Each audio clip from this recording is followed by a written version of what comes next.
आपण आहोत रामेश्वर येथील अग्निकुंड या ठिकाणी हे समुद्र स्नान आहे। या ठिकाणावर समुद्र स्नान करून पुन्हा त्या 22 कुंडाचे स्नानानंतर रामेश्वराचं दर्शन घेतलं जातं।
बंद करो। अग्निकुंडाचं स्नान केलं। रामेश्वरम येथे अग्निकुंडाच्या स्नानाला महत्त्व आहे। गुरुकृपा व्हावी, सर्व पितरांना समर्पण या ठिकाणी व्हावं। ज्या पूर्वजांनी आपल्या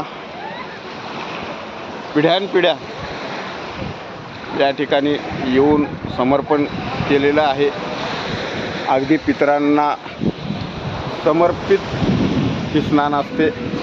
या ठिकाणावर सर्वांचे, सर्व परिवाराचा, सर्व पितरांचे या ठिकाणी आशीर्वाद मिळावा यासाठी प्रार्थना केली जाते। हे आहे रामेश्वरम मंदिर। आपण उभं आहोत आता रामेश्वरम मंदिराच्या कॉरिडॉरमध्ये।